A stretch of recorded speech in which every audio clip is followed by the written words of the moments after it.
That went to YouTube. That's all good. I am Amy Grantham, and I am here to talk about human design aligned living. And there was a question in my school community about what are the best daily practices for a generator. And I thought I'd just do like a stream of consciousness, see what comes through. The first thing that comes through is that the only type that will actually really benefit from consistent daily practices and setting up that consistency is the generator. So the manifesting generator wants to skip steps, wants to jump in and out. The projector isn't here for that consistent momentum. They're here to interject and then step back. The manifester is going to follow their own impulses is the wrong word, but it's the best one that I've got in this moment. I'm definitely in like a root center. It's not impulses. It's inspiration. It's, what is the word? We need to inform when, let's go with impulses. That's the best one we've got for the moment. And the reflector is a world of their own, and I haven't had much interaction with them to know, but I'm guessing that they're going to have a cyclical rhythmic flow rather than a consistent daily practice.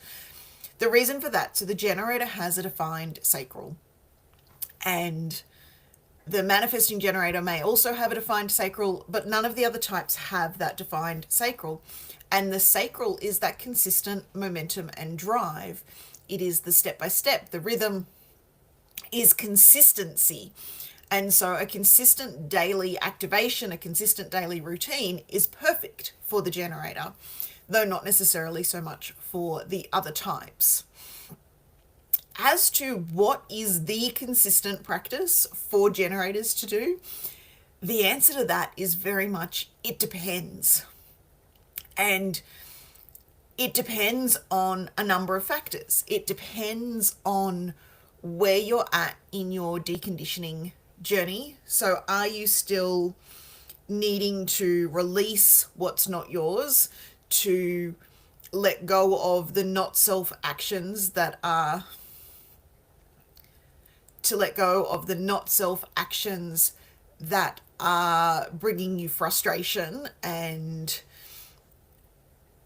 wanting to look more for satisfaction? And so on that high level, the first piece to use as you create your own daily rituals and activations is what brings you satisfaction, what brings you joy, what delights you, what inspires you, what reinvigorates your vitality. And on the flip of that is the what drains you. Don't do that. What depletes you. Don't do that. So on that surface level, the best pathway forward is to create yourself daily rituals that light you up, that increase your vitality, that work in alignment with your unique design. From then, or from there, we can then look at the defined and undefined centers.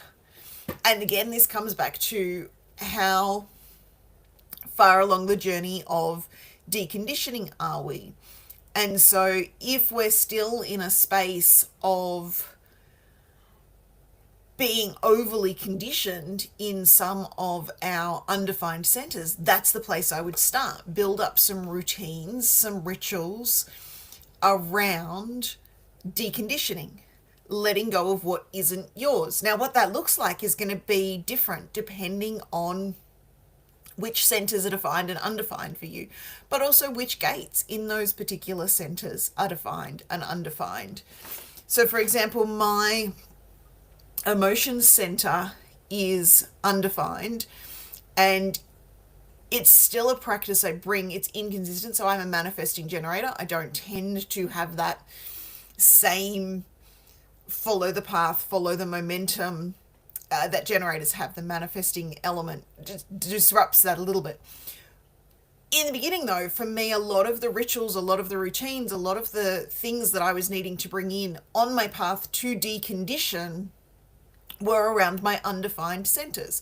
So my undefined emotion center meant that I was doing a lot of emotional work and releasing emotions, which I've now discovered the majority of which were not mine. And so now my need for that, as I've moved along on the journey and let go of a lot of that, I think I've been on this about 5 years. I've been playing with the human design and deconditioning. I'd been playing with emotional release.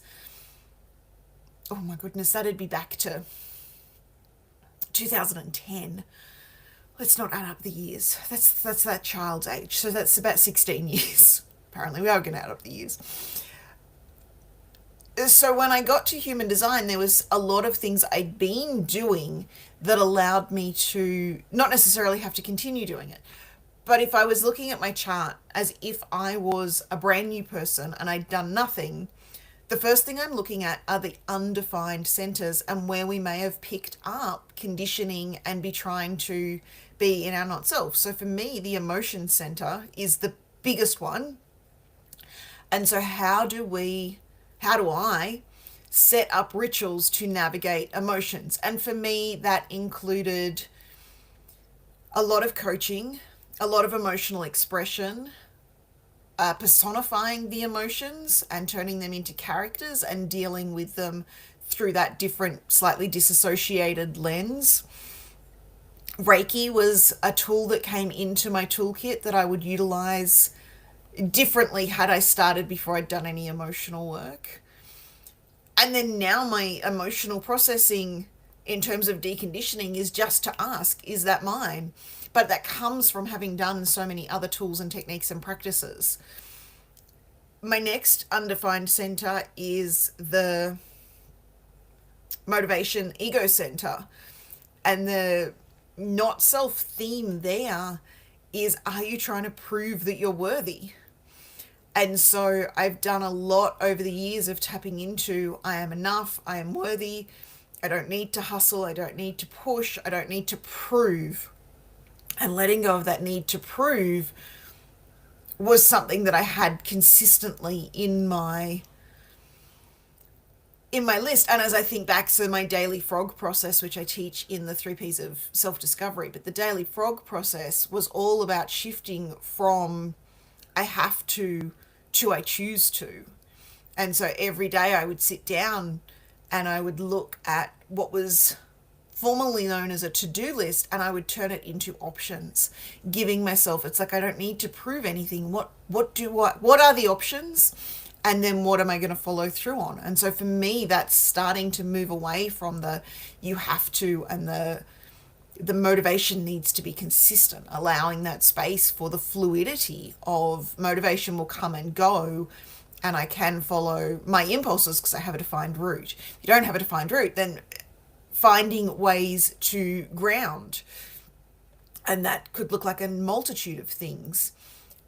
Literally going out, like putting your feet in the earth, or tapping, or like there's so many different things that you could connect with for that grounding process. If you have, so as a generator, you're going to have a defined sacral. If you have an undefined identity center, how are you coming back to self? What's the theme for the identity center? And at the moment, I'm creating a not self theme in the classroom. It unlocks at level 4 for members that are participating. For me, the other thing that I tapped into was allowing myself to purge ideas and thoughts and letting go of that need for every idea to come to fruition. And so that could be daily journaling pages. Like there's a whole bunch of things. Prayer was something that was important to me for a little while. But finding the routine that connects with initially letting go of the not self and the places in which we are conditioned. Then it's moving more towards the self and amplifying the pieces that light us up. And for that, you want to look to initially your defined centers. What are the themes of those? How do you bring them to life? Then you want to look at specifically your channels. What flavor does that bring to your defined centers? And then you can start to move into looking towards your gates. And so creating that ritual, it goes well beyond what do generators need to do, because generator is such a high level description that doesn't capture our uniqueness. It doesn't capture our individuality.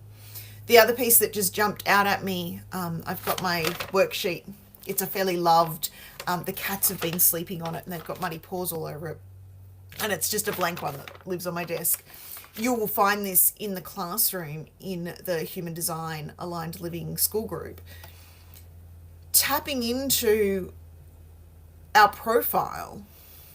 So if we're here on a group project or a transpersonal journey, and so that means that your profile starts with 4, 5, or 6, then connecting with others and having, so my daily frog, I had to add me to my list because I wasn't on my list, but I could never let go of giving value because I'm here on a group project. I'm here to engage with others. I'm here to connect and communicate. And so ensuring that that is in my, for me, it's not daily, but in my consistent, like, what do I reach for? And community is imperative for me. So I have 7 line 4s, which is all about community. My natural profile is a 5-2. So there's also the engaging and offering insights to others and that teacher mentor role of the line 5. So for me, that profile starts to play out. And then also, how do we learn? How do we engage? So for me, it's not about experimentation. It's about research and tapping into my natural abilities. Am I creating space for that? And so that's what lights me up. And it's why we have geeky spreadsheets about electricity. Weird obsession, I know, but that was my obsession. It varies. Again, not a generator, I'm not having that consistency. As a generator, you will probably find that consistency flows. If you're here for a personal journey, it's more about what do you need. So it's not about the collective. For me, a lot of the time, it's how do I give value? If you're on a personal journey, the giving value becomes secondary, and it's like, what's going to light me up? What's going to bring me that sense of satisfaction today? There will need to be a project, something where you're noticing progress and momentum. And again, this is going to play out differently depending on where you're at in your journey of deconditioning and letting go of who you think you should be and reconnecting back to who you truly are in this moment. And that's not a fixed point. Who we are is, whether we've got a defined or an unidentified identity center, it's a journey, it's a progression.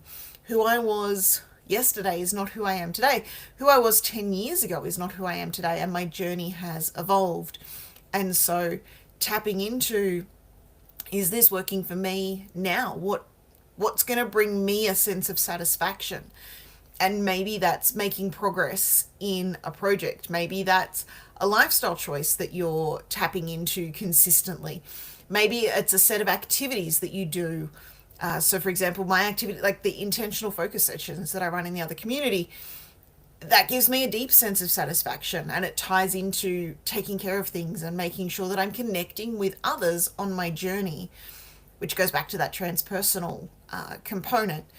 And that's not to say that those with a personal journey aren't wanting connection. They definitely will, but it just plays out a little bit differently. But there's no one answer for what should every generator do consistently as a daily practice, except to say, do what lights you up, do what revitalizes you, and do less of what doesn't.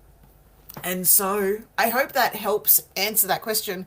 Obviously, diving into the chart, discovering your channels, discovering your lines, discovering what all of the different things mean, tapping into your own authority and how to follow your own decision-making process on creating a daily ritual for the generators and a cyclical rhythm for the rest of us. That's a bigger conversation and a deeper conversation. There's not a one size fits all. It's definitely one thing that I stand for consistently is we're going to find our own perspectives and our own pathway. And I invite you to do that. Hopefully this conversation has pointed you in the direction of looking at a couple of things that may help you do that. And as I build out the not self, like how to identify the not self of the different centers of the different gates, that content in the community should be valuable, I hope. If you have further questions, I would love to answer them. I know there was another question tied in with the what should the generator do as a daily practice. I will tap into that somewhat, but the answer is very similar. It's like understand your design more deeply, know what your defined centers, your undefined centers, know what are your channels. That's where you're going to find your superpowers and your strengths generally that we're overlooking because they are so consistent. We assume that everybody has them, and that's not the case at all. So finding our own uniqueness, finding our own expertise, finding our own satisfaction levels, that's the journey to connect with all of this. So yeah, let me know if there's more questions. If you are able to join us for community connections live in the community once every month, maybe possibly fortnightly, we'll see how we go. There's one today, there's another one in 2 weeks. The times alternate, hoping to navigate the international nature that we've got going on in the community. I'd love to see you there. I'd love to answer your questions and see how we can all start to create the life we love, living aligned with our design. I look forward to connecting with you soon.